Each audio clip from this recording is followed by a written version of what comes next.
Hello, you found the portal. I'm here today with my guest in studio, Ben Greenfield, down from Washington State. Ben, welcome to the program. Thank you, and hello. And hello, sir. So you are the first health guest, I think, that we've had on the program. We can talk about other things. But you've had healthy guests. We've had health-ish. Just not health guests. Health-ish. Okay. Yeah. And what I wanted to talk to you about is a little bit this issue of how we sort through our bodies and our minds as mechanical systems. What do we do with integrating the tremendous amount of information? Some of the literature in the biomedical field is almost unreadable, and it's extremely confusing. You have small studies. You don't have a lot of discipline across different fields to keep any kind of interoperability. And so I've always been afraid to enter this space, but you've been recommended as one of the country's, or if not the world's, top trainers. You've been an extreme athlete. You've been studying this from an academic perspective, and you seem the ideal person to be our jungle guide into the wilds of what is known about us. Aside from the extreme athlete piece, I don't think masochism lends any great deal of credibility to one, aside from a little bit of time spent testing things like, ketones and carbohydrate mixes in the trenches and finding out what might give you explosive diarrhea. But I do love to read. I love to study this stuff. I've always been a voracious and curious consumer. I just figure if we can profit from your pain, that seems like a pretty good deal. Well, yeah, maybe a little bit.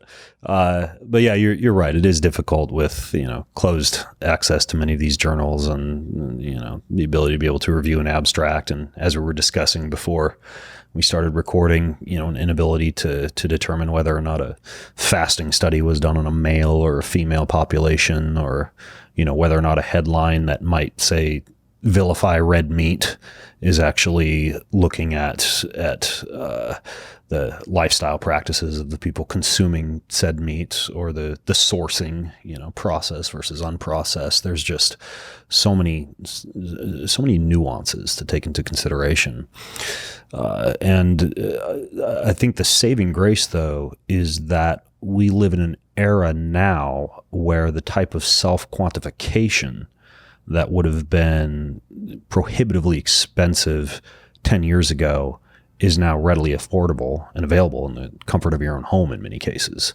And so I think that, and we can delve into this if you would like, the ability to be able to gather data about your own body and then decide what type of nutrition or exercise or supplementation protocol would be appropriate for you allows you to bypass a lot of this epidemiological data that paints with a very broad brush.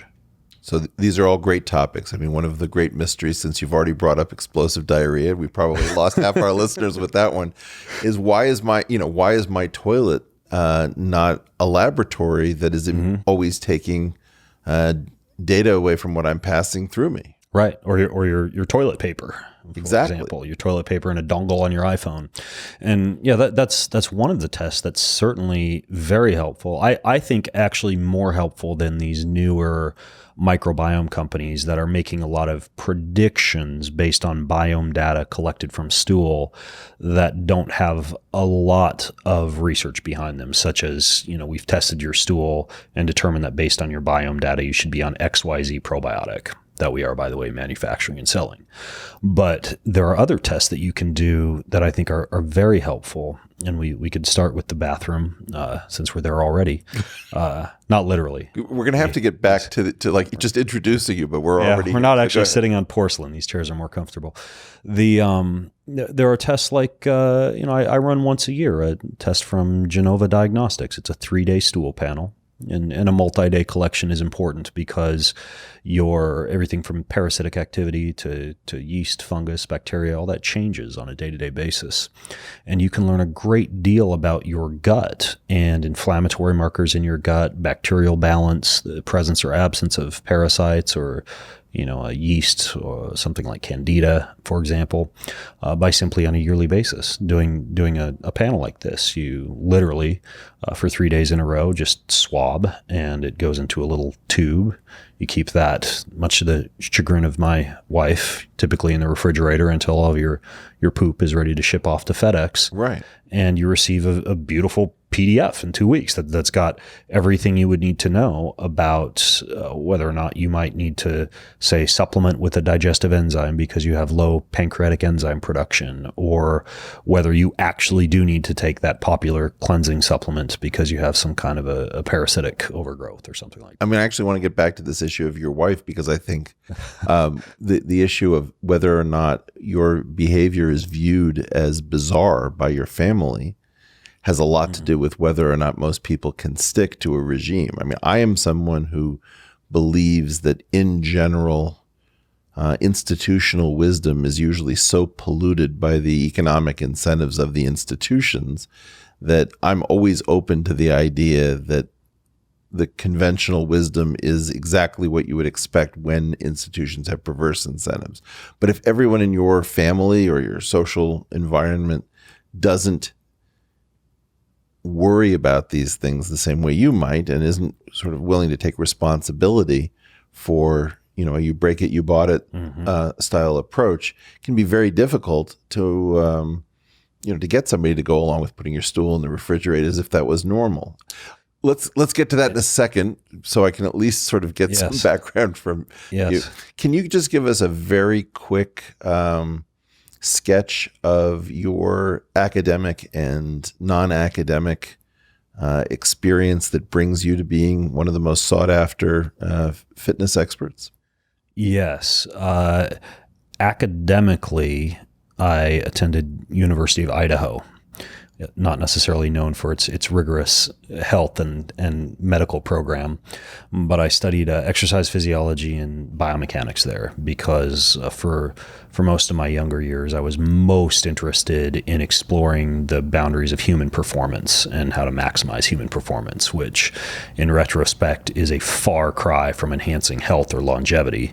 And there are many people who are, fit on the outside, but once you take a look at blood and biomarkers and may go exactly opposite. Some of the self-quantification we were talking about earlier, it actually can often fly in the face of longevity to be operating at peak performance.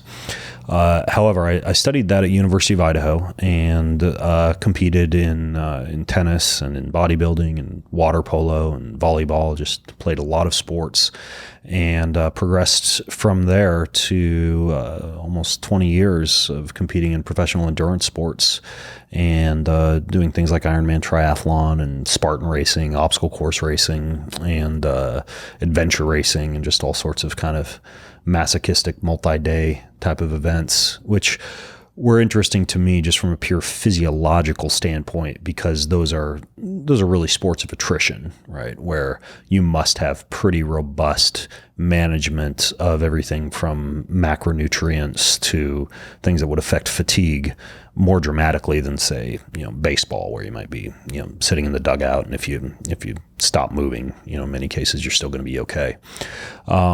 And that was a great playground for me to explore a lot of the nutrition and the performance and the recovery concepts that I've been toying around with and still utilize.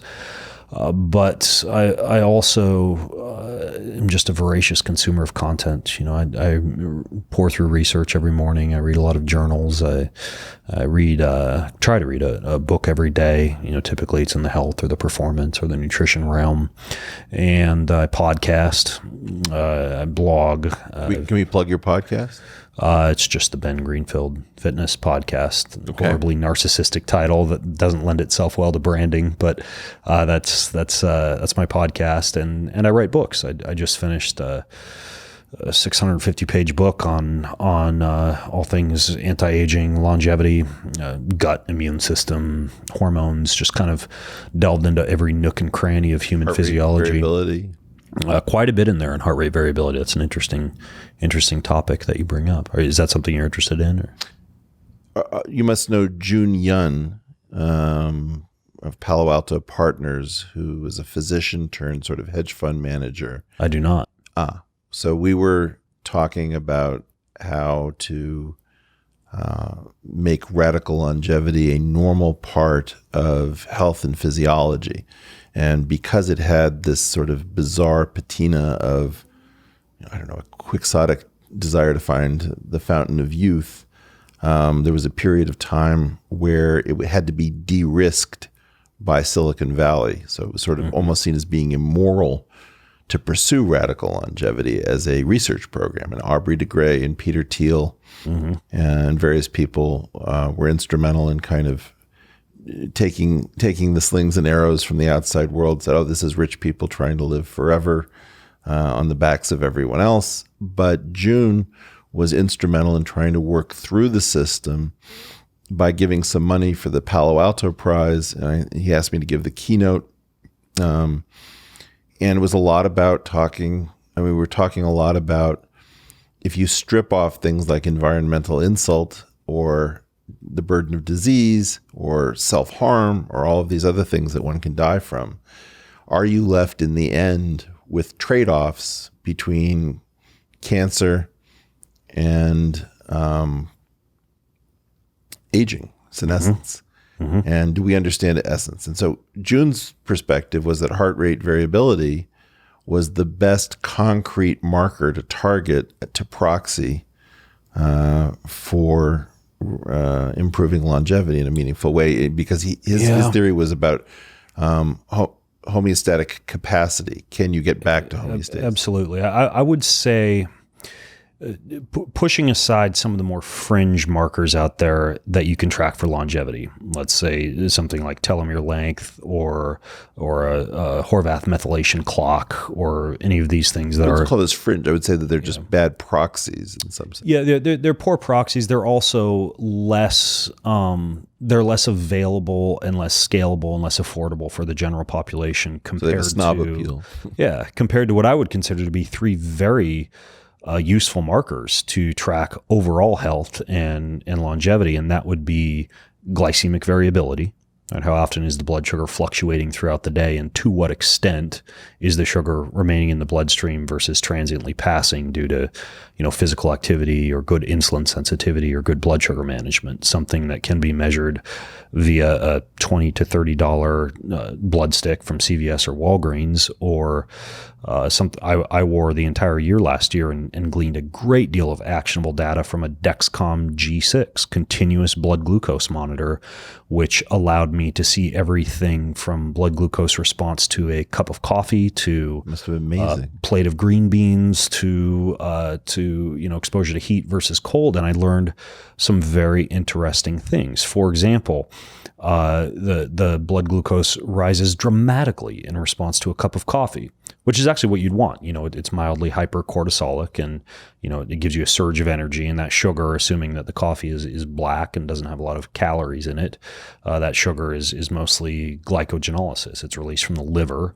and it's a short spike in blood glucose and doesn't contribute a great deal to glycemic variability. But I found it interesting how high the blood glucose rises after a simple cup of black coffee in the morning. So it's a narrow peak. Narrow peak. I also found that my blood glucose responded quite dramatically to green beans, of all things, which were kind of a staple in my diet. And so because of that, I went out and got what I would consider to be one of the gold standard food allergy tests out there that doesn't give you a laundry list of false positives. It's called a Cyrex food allergy panel, CYREX. And it turns out that one of the only foods that I produce a significant immunoglobulin reaction towards is green beans. And the blood glucose response that I saw after eating a vegetable was actually my body mounting an inflammatory autoimmune-based response. And you had no clue that to the vegetable, right? But it gave me a clue that I was able to dig more deeply into. I also found something very useful, and quite useful for us since we're sitting in a cold room right now. The best thing I could do to lower glycemic variability and keep my blood glucose stable the entire day was a brief bout of cold in the morning. Just 2 to 5 minutes, cold shower, cold soak, jump in a cold river, dramatically controlled blood glucose the rest of the day. So glycemic variability would be one thing that I think is important to measure. Inflammation would be a second.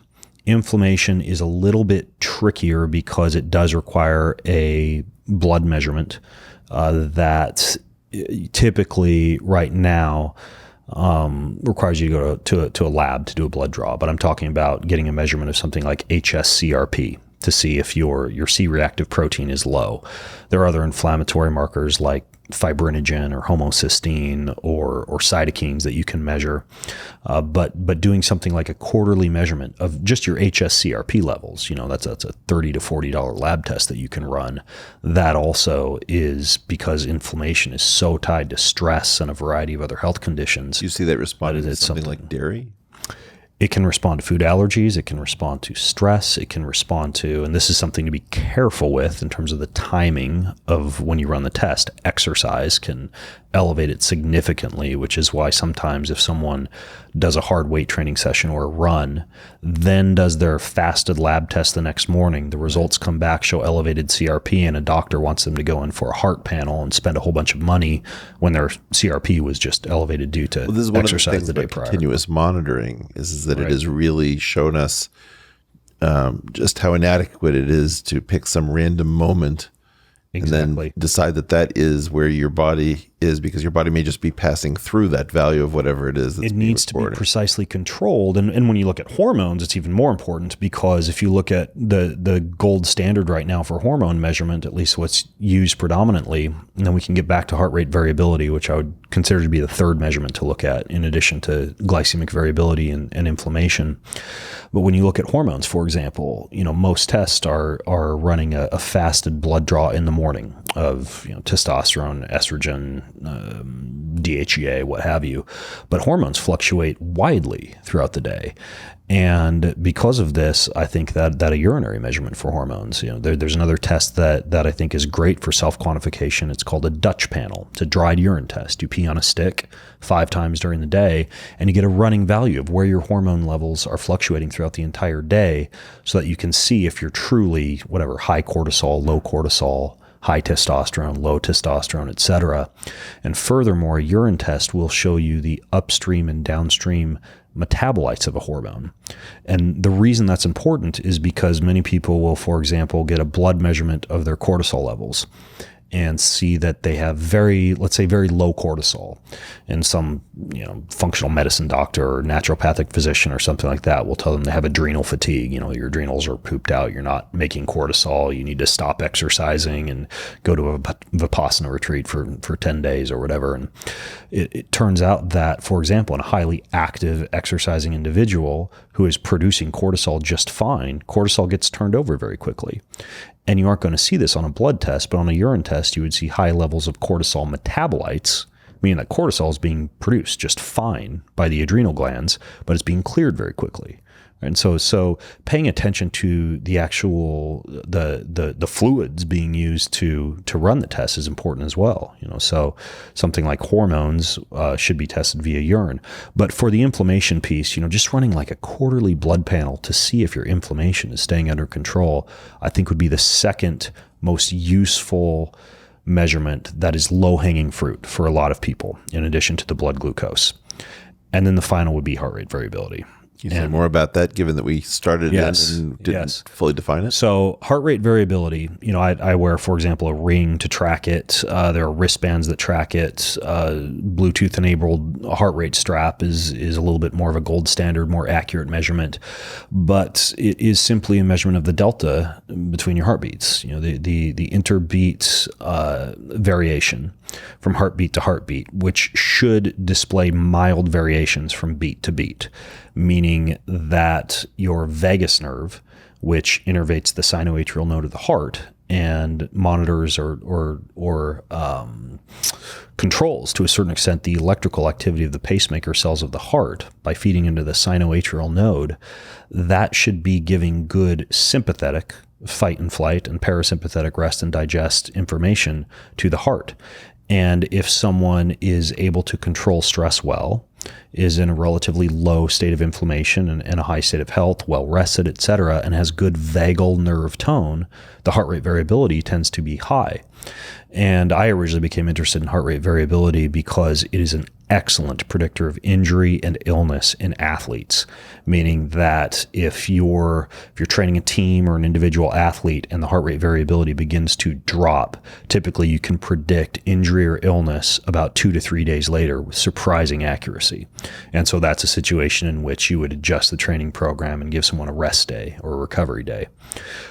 Well, in a person who's just tracking this for health, maintaining a high heart rate variability and maintaining good vagal nerve tone is one of the best things you can do for decreasing stress, for controlling inflammation, et cetera. And the vagus nerve itself is just fascinating. I mean, we were briefly chatting about the gut-brain connection earlier, and the vagus nerve is largely responsible for that. I mean, it snakes throughout the entire body. It innervates the... So we should just say for the listeners that there's two very strange things about the gut. One is that it's home to a large number of people who sort of are you but aren't you. Yes, exactly. In your microbiome. And the other is that it has a very extensive nervous system all its own, which has been called, I think it was Gerson's title, the second brain. Second brain, yeah, the enteric nervous system, and the efferent fibers of the vagus nerve will feed from the central nervous system to a wide variety of organs. The pancreas to control insulin, the kidneys to control blood pressure, the liver and the gallbladder to control bile production and detoxification, and then the afferent fibers will travel from all of those organs, including the biome, back to the brain. And so there's this constant interplay occurring between the gut and the brain, which is why for anyone who wants to maximize cognitive performance, care for the gut is actually very important, and vice versa for anyone who wants to limit things like gas, bloating, gut motility issues, etc. Paying attention to the hypothalamic pituitary adrenal axis, the amount of stress that you're placing that again, on like yourself, you mean it. the HPA axis, the amount of stress that you're placing on your central nervous system affects digestion quite dramatically. That's why when we have family dinners at our house, we all take a deep breath in through our nose, out through our mouth 3 times, and we prepare our parasympathetic system for digestion. We're activating the vagus nerve and settling down stress from the central nervous system, which would impact the enteric nervous system. And when you look at research done on vagal nerve tone, there are a variety of things that tone the vagus nerve, that increase heart rate variability. Because a lot of the vagus nerve travels through some of the muscles around the throat and the neck, chanting, singing, gargling. So how much of our religious and cultural traditions are cryptic health programs that we throw over at our peril? They are indeed. I mean, that fasting originally was a religious practice, not a weight loss or a ketogenic fad. It's tied into, for example, the Mediterranean diet. That's the oft neglected thing that people don't bring up when they talk about the health impact of the Mediterranean diet. Is if you look at the way that, say, the Orthodox Church practices the Mediterranean diet, there's a great deal of fasting. There are periods of time spent in protein restriction. We know that catabolism and the cellular cleanup, what's called the autophagy that takes place during those periods of protein restriction, that's what has life-extending properties. And fasting is a big part of that diet as well. It's not just about, unlimited breadsticks and goat cheese and, oodles and oodles of extra virgin olive oil. I mean, there are other components of that diet tied into the religious aspect. Alming, such as in meditation or the breath work in yoga, these things can tone the vagus nerve. Cold water, the mammalian dive reflex that, when a baby is first born, and in many cultures would splash cold water in the baby's faces, or for several months dunk a baby in cold water to tone the vagus nerve, to activate digestion, to activate the building of that biome we talked about. All of these things are wonderful for the vagus nerve, breath work. And so you can train and control heart rate variability. And I really like that because it's so easy to track in real time. And I would say if you're tracking glycemic variability, inflammation, and heart rate variability, those would be the 3 biggest things when it comes to health and longevity. Well, that's very helpful that you're narrowing it down to 3 things that many people will never have heard of or thought about. Right, but that are easy. But the thing that I want to get at, and maybe this is a good place to break, most of us don't know how to think about these things. I can't tell you the number of times I've been walking down the street and somebody says, "Wow, would you look at the nerve tone on that?" I mean, nobody talks to these vagus nerve on that baby. I know. Yeah. That we don't know how to think about all of the messaging chemicals, if you ask people to break down the body into 3 layers, how many people would come up with cytology, histology, physiology, and anatomy. We don't remember all the cranial nerves. We can't quite keep straight what the pancreas, the gallbladder, and the liver are up to. Cranial nerves, yeah. I remember the pneumatic On the pneumatic on old Olympus towering tops of Finnan, German viewed some hops. Hey, I never get Just don't ask me to name them all. Yeah. That's funny. I hadn't thought about that in a long time. We don't know how to think about our bodies and prioritize these things. In other words, if somebody says, look, I don't want to get this deep into what it is that you're talking about. Here's my time budget. Here's my mental budget. Mm-hmm. What can I afford to think about without feeling lost? Because I think one of the things that I find very off-putting is that there seems to be kind of a Rubicon. Either you go in for this health thing and it becomes a large part of what you discuss every day with your health friends, or you're sort of frozen out on the other side of this thing, not quite sure of yourself. You know, in some ways, people feel the same way about this as they feel about mathematics. They're lost. Mm-hmm. Yeah. I don't necessarily think that you need to be immersed in the data of self-quantification. I think that there is a great deal of value if you do want to learn about your body and do something like a yearly comprehensive blood panel, a yearly gut panel, heart rate variability tracking, measurement of inflammation. Right there. I've done some of these things. I get it back. I scratch my head. Somebody tells me what something means. I start doing that thing to rectify the situation. Somebody else says, well, that's not what that means. Right. And so my question, here's my ideal. I'd like to get the 10 sharpest minds in the field into a room and then ask questions and watch them duke it out intellectually. So somebody can say, well, that's true in general, but if you condition on this variable, then that's no longer true because that's just part of this natural response.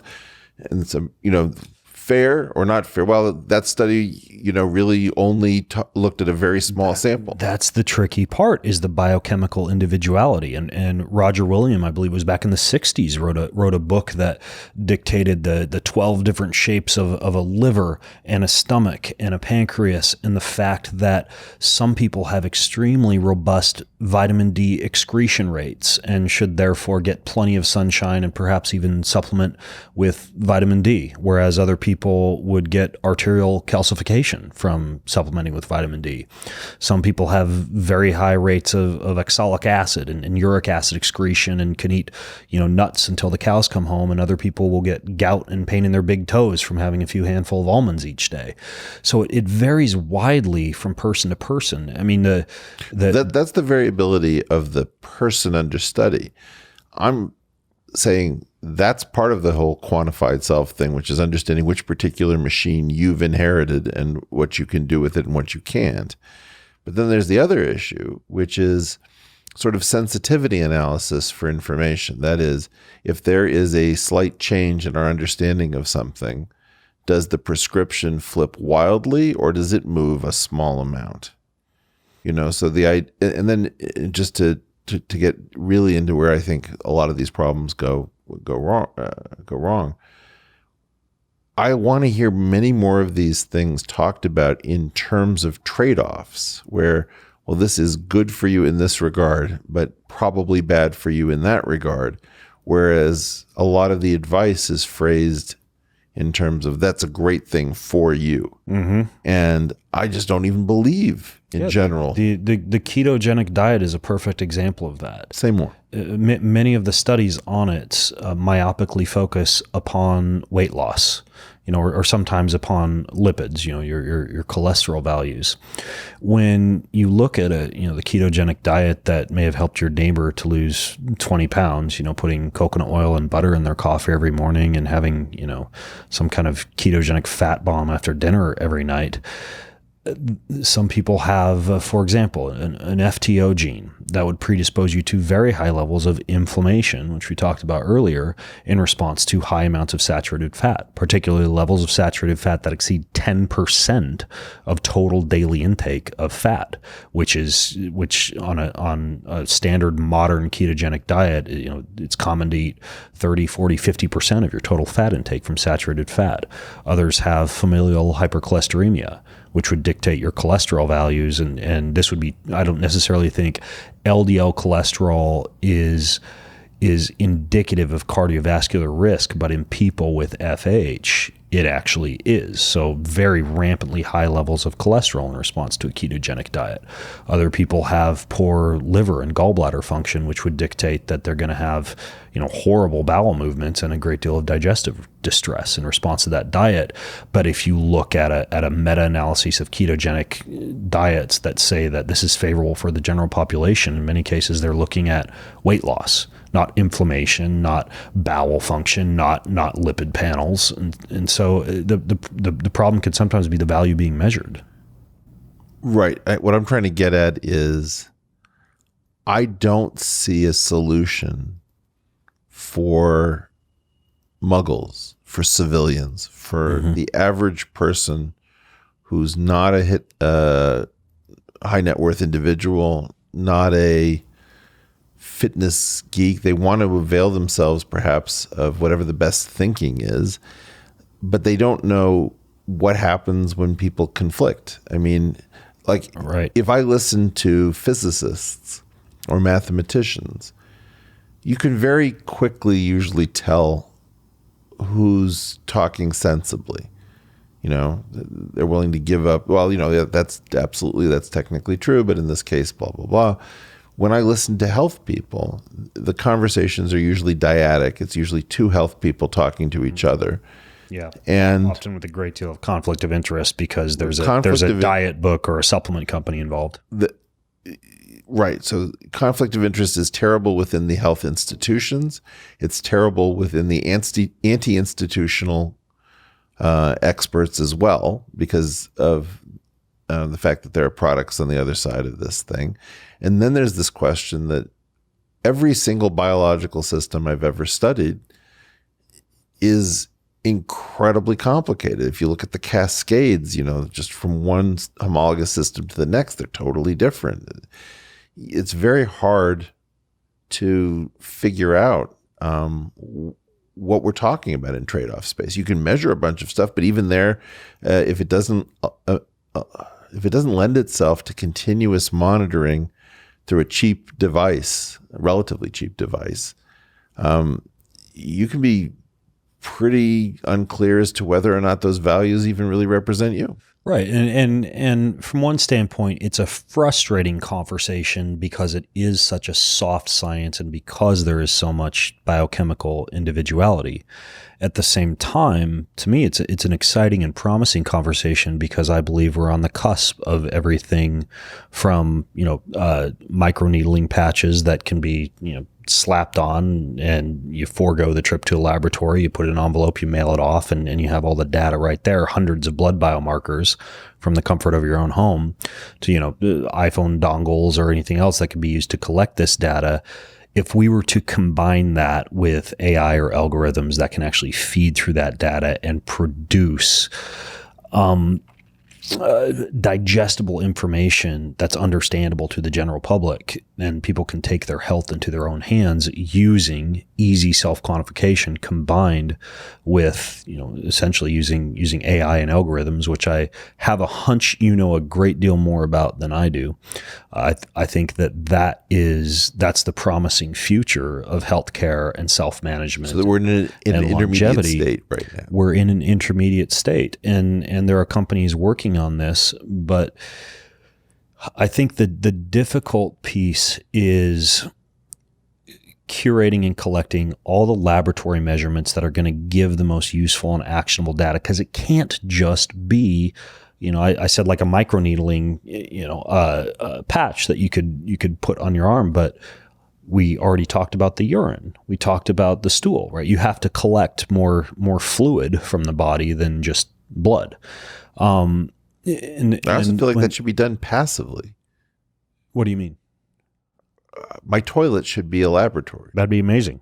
That'd Yeah. be absolutely amazing. I mean, if it can have a, I mean, I'm confused as to can, why it it's can have a worried. hot, cold, warm bidet and I know. vibration and wipe your ass for you. It should be able to collect. I mean, it data. feels to me like the Japanese have thought about all sorts of aspects Yeah. of my comfort and luxury, and what I really want to know is my markers. Yeah. And it shocks me that doesn't yet exist, the ability to be able to more easily and precisely quantify this and then have it fed into an algorithm that will spit out actionable data that's easy to understand. But the fact is, I should say, to my knowledge, it doesn't yet exist. And I'm pretty plugged into this sector when it comes to all the different ways out there that one can test and the different companies that are doing the testing and the information they're putting out.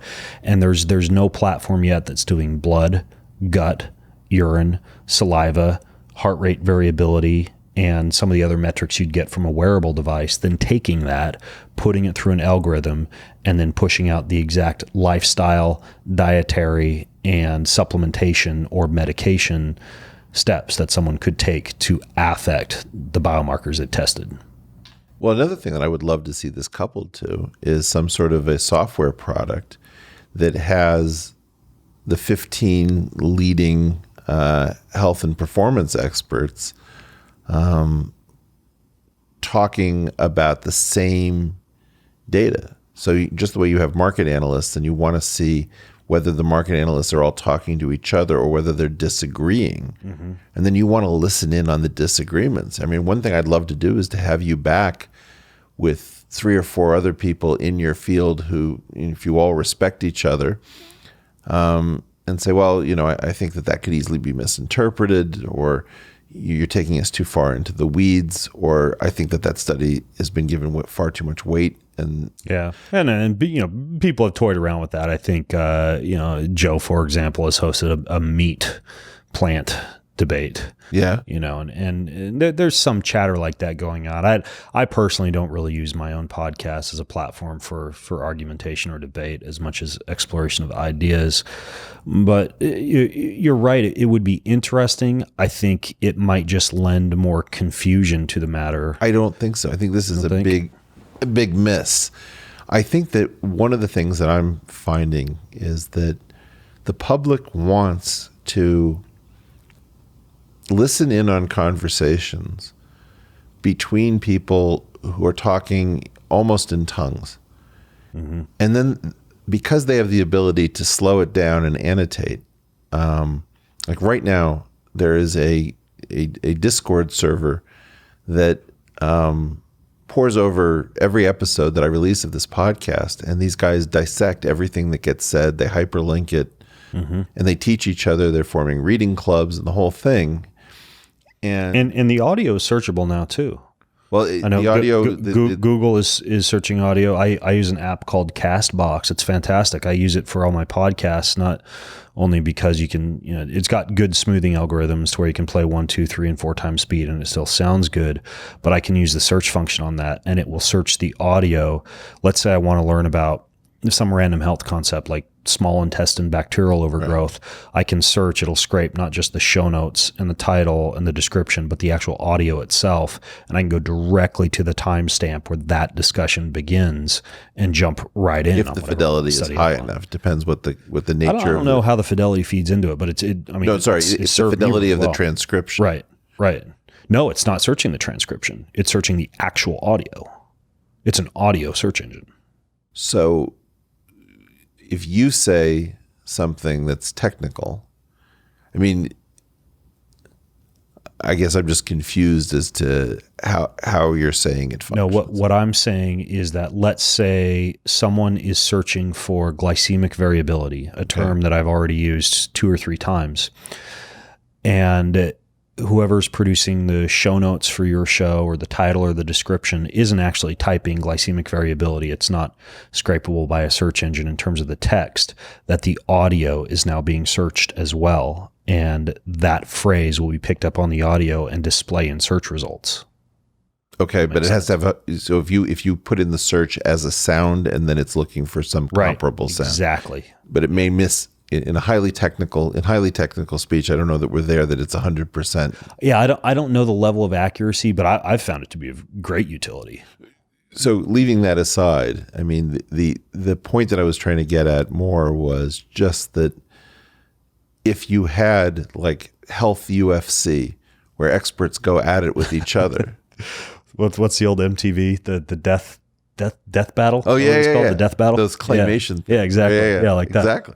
Well, but I think that's what people want, and they believe in some sense that once they can hear a group of experts sort of handle their concerns, they don't have to be the one filtering what's durable, what's ephemeral, what's a fad, what is fairly solid.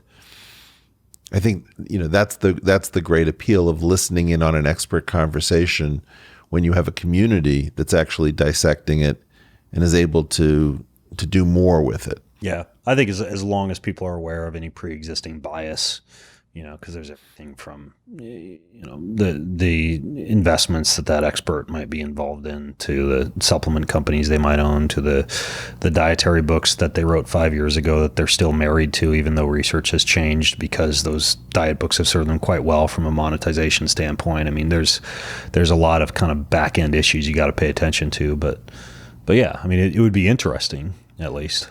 Let me do something dangerous for my own podcast. Okay. I have a few products that have health implications, that some of which I've come to really like. Are you familiar with any of these cooling systems for mattress pads so that you don't wake up in a pool of your own sweat? Yes. The bed jet, I'm familiar with that one, which uses air to cool. And then I personally use one called the Ooler. My wife has one as well. I don't think it's ever been flipped on. Returning to your allusion to the bizarre health practices that spouses sometimes don't adopt. But that's the great thing about the Ooler system, exactly. Because you and your wife don't have to have the same setting. Yes, yeah, and I find it useful. I can set it at 55 degrees. Right. I would say just when you look at a lot of the wearables out there, one of the sleep metrics that people struggle with the most is deep sleep, right? During which a lot of the nervous system repair and recovery is going to take place. I mean, memory consolidation and learning, short-term to long-term things like that would occur during dreaming, during the lighter REM sleep stages. But deep sleep is particularly important for recovery, and seems to be the one that people struggle with the most. And the two things I have found to impact deep sleep the highest are sleeping in a cool room, sleeping on a cool surface. If I've done anything to heat the body, such as a heavy meal or a heavy exercise session within 3 hours prior to bedtime, some kind of cold walk or cold shower, something to cool the body back down, and wearing wool socks to bed. And when you wear socks to bed, it actually cools the rest of the body. So that and higher dose CBD have been the two things that have increased my deep sleep the most. So yeah, I sleep on one of those pads. So that's, by the way, that's the one that you sleep on is my sponsor, which I didn't mention. Yeah. Yeah. I'm still confused about whether they're calling it the Chili Pad or the Ooler, but it's. Well, I think they have two different products, but that was my favorite find of 2019 because I didn't know. And I like the pad really cool, but I like the comforter to be really warm. So I don't even know what it is that I'm interested in. Well, it's interesting because there's actually a couple of interesting things. I think it is at Stanford that they have research now that cooling the forehead is particularly helpful for sleep latency, meaning shortening the time that it takes you to fall asleep. So they've just developed this company called, I think it's Ebb. I'm not financially affiliated with them at all, but it's a headband that cools the head as you're falling asleep, and it's similar to the Chili Pad except you wear it on your head. And then the other piece. Tell me, are wives into this? What's that? Do wives think this is attractive looking? Please say yes. No, not in the least. The Chili Pad can be set to switch to a warm setting at whatever time you want to wake up. So it'll slowly warm the bed as you wake. I haven't messed around with that function at all. I just set it at 55 degrees and pass out. But it's useful. So I would say, yes, there's something to the idea of sleeping on a cool surface. Absolutely. I remember the other thing I was going to say is, people talk about sleep hygiene, absence of light, presence of cold, a silent room. Red versus blue light. Right. My entire bedroom is red incandescent light bulbs because you don't have any suppression of melatonin levels when you flip off the lights at night to pee or when you're getting ready for bed at night. But I think one thing that folks neglect in sleep hygiene is safety. Right, this comes all the way back to the vagus nerve, an activation of the parasympathetic nervous system. The same reason that you would take 3 deep breaths and chew each bite of food with pretty high frequency. If you are sleeping and your brain is convinced you're in a safe environment, you sleep much better. This is why so many people struggle with sleep when they're traveling.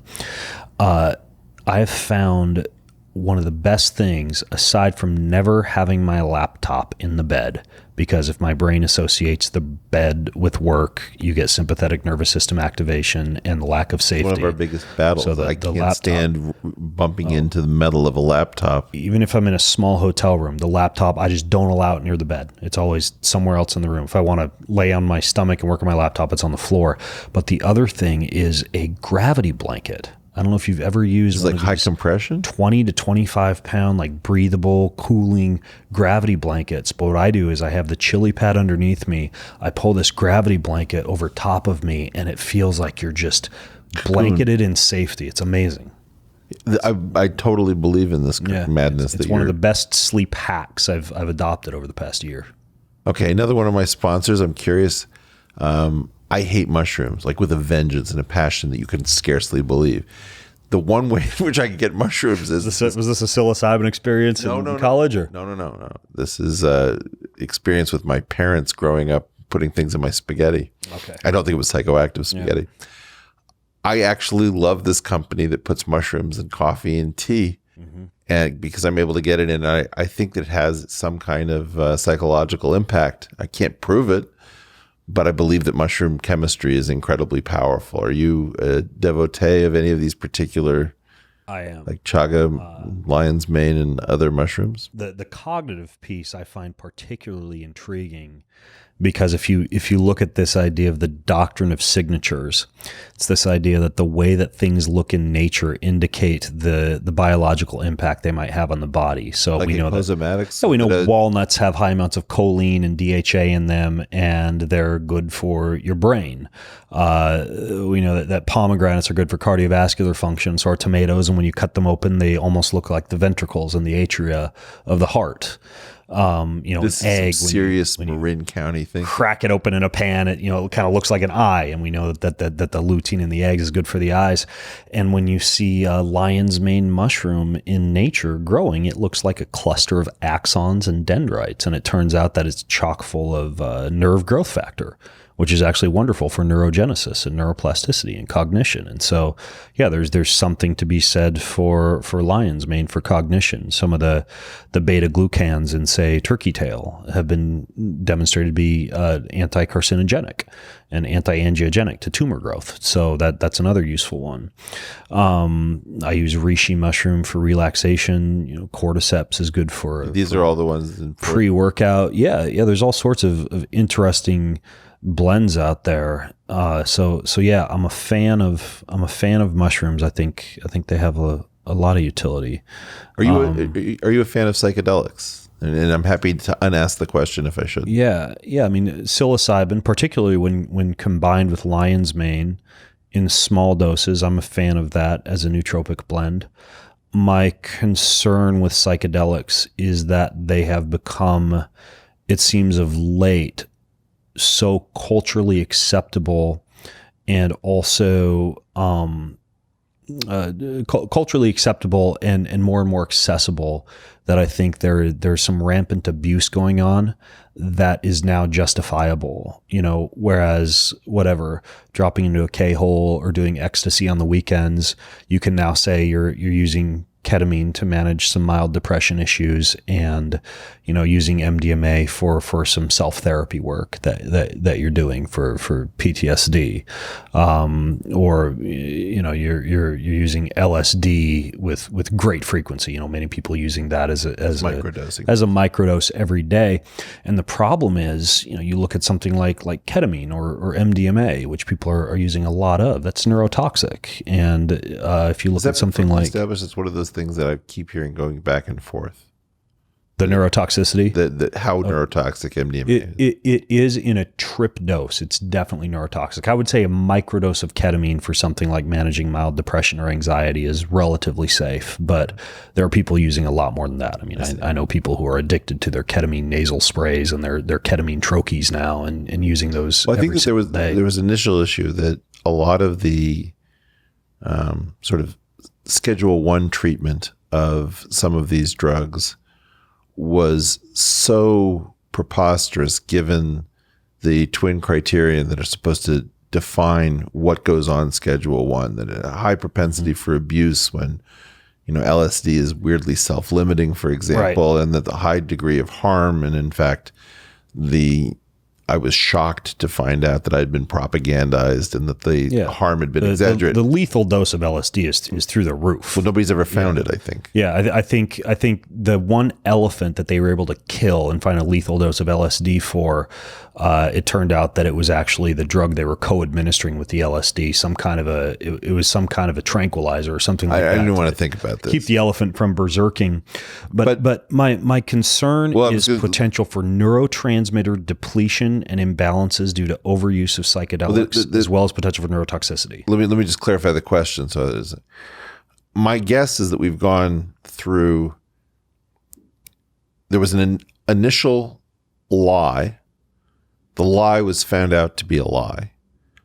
Then there was a new lie that was told by those using the psychedelics that effectively these are not that dangerous, that the load is quite modest. And there are ways in which that might be true, and there are ways in which that's not true, even for something where the physical load is modest. I mean, I don't think we know how we're reordering the mind, even if you don't find a strong physiological impact of something like LSD. Yeah, that's my concern is serotonin imbalance, dopamine imbalance, dependency. There is a biological impact that I think a lot of people do not take into account. But to reply to your initial question, I'll microdose occasionally with psilocybin. I wrote a fiction book last year, and I'd write every Friday on a microdose of LSD.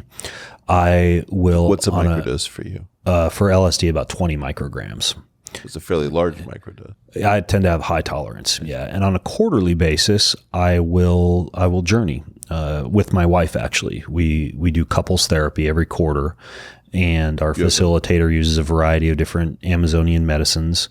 There's always a great deal of preparation going in, a great deal of integration going out. And even then, this is actually fresh on my mind because I have a journey coming up in 6 days. I take vitamin C, I take 5-HTP, I take methionine donors or methyl donors like SAMe. I use NAD, IVs, and injections. I completely prepare my cells for the toxic very careful not to be on SSRIs. Overload they're going to experience. Right. Exactly. And then I supplement going out with everything I know my neurotransmitters need to replete themselves. Dopamine and more 5-HTP, more vitamin C for the toxicity. So there's a great deal that I do to reduce the biological impact that I know even a single journey can produce. Is this a DMT-based journey, or is this more of a mescaline? This would be similar to something like MDMA, ayahuasca, and psilocybin over the course of anywhere from 10 to 20 hours. And the ayahuasca would be isolating, though, wouldn't it? Well, it's a similar feeling. It's not ayahuasca that's being used. It's actually the person who facilitates this for me. They're using a series of injections and pills that, because of legal reasons, they actually won't tell me what they're using. But I can tell you it's similar to the same type of feeling as you'd get from something like 5-MeO combined with ayahuasca or MDMA or psilocybin. 5-MeO is the extract isolated from the Sonoran Desert Toad. Sonoran Desert Toad, yeah. Yeah. But what concerns me are the people doing their 38th ayahuasca treat in some New York City loft with their personal shaman and just completely abusing, in terms of frequency of these things and not taking them as seriously as they should. What do we do about explaining quickly to the government that it's in everybody's interest to stop bullshitting about Schedule 1 designation and to start talking about really coming up with some regulation that is beneficial, that recognizes the health benefits. Seems to me that we've got sort of a wrong new culture in place around the abuse of these things to compensate for the wrong culture that we have at a legal level. I think Johns Hopkins and the MAPS Foundation, they're beginning to roll out good research that's actually being paid attention to. I think academic institutions are doing good service for that. I think that the implementation of physician-assisted... Or shout out NYU at the same time. Right. NYU, physician-assisted PTSD and trauma clinics that are using ketamine or what I would imagine pretty soon will be psilocybin under physician-supervised protocols with proper integration and proper medical management going in and going out. I think that will be something that we see with increasing frequency, actual physician overseeing clinics. You think that there's an aspect where we're expecting the physician to step into the role that a shaman previously inhabited, and that maybe physicians aren't really, they may be more medically skilled, but that a lot of the impact is not at the level of needing there's a need for physician education programs. Absolutely. I know that Field Trip, which I think is rolling out in Toronto, LA, and New York over the next year, they're combining like physician education programs with physician clinics for things like PTSD and trauma using plant medicines or using ketamine. But yeah, I think we're going to see this strange kind of like hybrid physician shaman type of model where folks are actually educated in clinical management, medically educated, but also have a working knowledge of things like Amazonian medicines and, integration, and are able to facilitate as well. I think the music is huge. I think that when you look at, I was even toying around with some apps because I love to play handpan and guitar and ukulele, and there are somatics apps that you can download that will translate the music into recognizable geometric patterns. And I think that the use of music in conjunction with some of these therapies can elicit almost like a vibratory response within the cell that's based on a response to these sound frequencies that can enhance a journey or take you into a certain state. In the cell, you really think there's like a cellular level for music? I think there's a cellular level, and I'm not speaking based on science or research or anything like that, but I suspect that we are actually impacting our cells with sound frequencies, and that these geometric patterns are that we're seeing, that you can visualize that music is producing, and like an app, are actually occurring within our bodies as well. Have you looked at these hands from the perspective of frequency analysis? No, but I can tell you that I feel amazing. I have a handpan that I'm learning to play right now. I place it in my lap each night, and they're impossible to sound poorly on because they're all tuned to a specific scale. Like mine is in a B scale. Well, and but so I can strike it anywhere and it sounds great, and it's very calming in the evening. I tried to look at this, and my understanding is that if you think about steel drums, steel drums have that very muddy kind of sound, and that with the hang, which was sort of the great innovation in this area coming out of Switzerland, the problem is that a two-dimensional metallophone doesn't have good harmonic discipline relative to a one-dimensional media. So that if you think about a flute, or if you think about a vibrating string that you would have, let's say, on a violin or a guitar, the harmonics have to sort of line up in some well-defined fashion because of the one-dimensional nature of the medium that's vibrating. When you have a two-dimensional medium, everything is off. And what the Swiss did was to figure out how to get enough precision to get the two-dimensional medium to sound, at least for the first few harmonics, as if it was a one-dimensional medium. I don't know if I exactly have that right, but that's why it's impossible to sound bad, because you're hearing something that effectively would never be found in nature by just taking a metal plate and banging on it. Yeah, that makes sense. I was always under the impression that it was simply the tuning of the instrument itself, in that each place where you strike, where each of the different locations. For anyone listening who hasn't seen a handpan, usually there's 8 or 9 different locations that you strike. It's basically all tuned to the same scale. And so like you may have a pentatonic scale or something like that where it's hard to find a wrong note. Right. Or tuned to the same root, I guess I should say, in this case, B. Well, I think you could tune it to any. Yeah. Oh yeah, you can tune it to C, you can tune it to D, but once you buy a pan, you're buying a pan that's tuned to a specific frequency. Yeah. And you can't play and sound good a pan that's tuned in B, with someone who's got a pan tuned to C, for example. What can you leave my audience with as the best way for somebody who's not familiar with a lot of the words that you've used or concepts we've discussed, but they're realizing that the processed food that they're eating might not be good for their lipid layers. They know that their sleep is off, their stress is too high.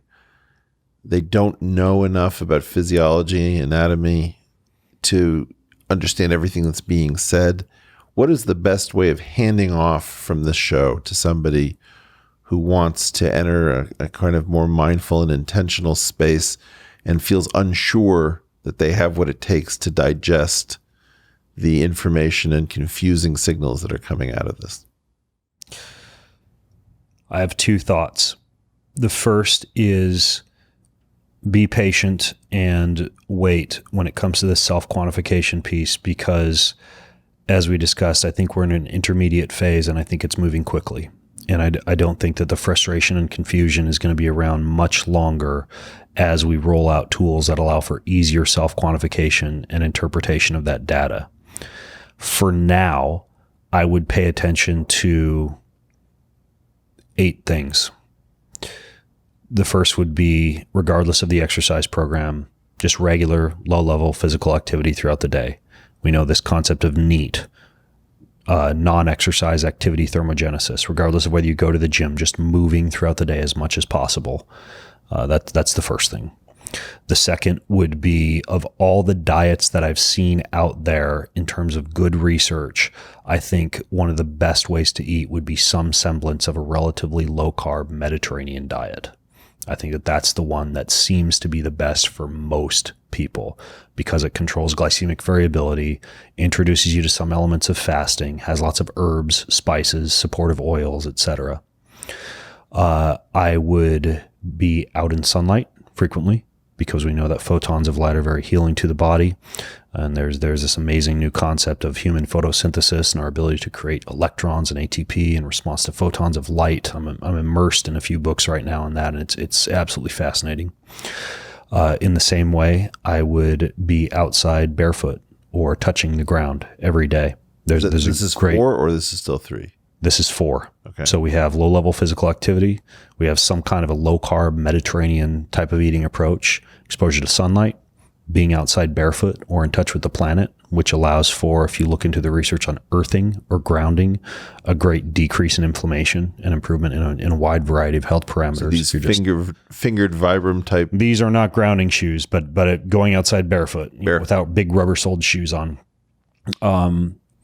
Introduce heat and cold. We know from Finnish longevity studies, for example, that sweating or being hot on a frequent basis is very good for the body. And we know that cold thermogenesis, cryotherapy, cold showers, things like that are wonderful for things like weight stability, nitric oxide production, blood flow, etc. Low-level physical activity, some kind of a low-carb Mediterranean diet, sunlight, grounding, earthing, heat, cold, and then finally, good clean water and minerals, like a good salt, good trace liquid mineral, anything like that. I would say that if you address those 8 parameters, the movement and the relatively clean, I didn't get 8. Let me see if I got it. Okay. All right. So low-level physical activity. Regardless of the exercise program. Of the exercise program. A low-carb Mediterranean diet. Yes. Then there's going to be sunlight. Yes. Then being barefoot. Mm-hmm. An alternating hot and cold regime. Mm-hmm. Heat and cold would be 5 and 6. Oh, 5 and 6. Okay. Yes. I didn't realize I had 2 there. Yep. And then minerals and water are 7 and 8. Yeah. Okay. Now I got it. And largely, and I know we're running a little short on time, but largely the idea behind those latter 6, photons of light, negative ions from the surface of the earth, the movement of electrons via heat and cold, and the carrying of electrons with water and minerals essentially treats the human body as a battery. And because each of the cells operate on an electrochemical gradient of a negative charge inside and a positive charge outside, one of the best things you can do to charge your human battery is light, earthing, grounding, heat, cold, water, and minerals. So that's where I'd start. All right. This is pretty intense. Ben, we would love to have you come back, and potentially we'll pair you with somebody who is more up to your level of knowledge of the human body as the amazing machine. What did we decide to call it? The death match? Yes. The portal death match? Well, health UFC for the moment. Do you have anything that you'd like to tell people so that they can come find you and get some more wisdom if they're hungry for more? Other than the Ben Greenfield podcast? I would take a dive into my new book. It's called Boundless, and you can get it anywhere. Fantastic. All right. You've been through the portal with Ben Greenfield. Thanks for tuning in. Remember to subscribe on Apple, Spotify, Stitcher, CastBox, wherever you listen to podcasts. Also, meander over to our YouTube channel and remember to both subscribe and click that bizarre bell icon so that you're notified whenever we get around to dropping the next video episode. Thanks for being with us, and be well.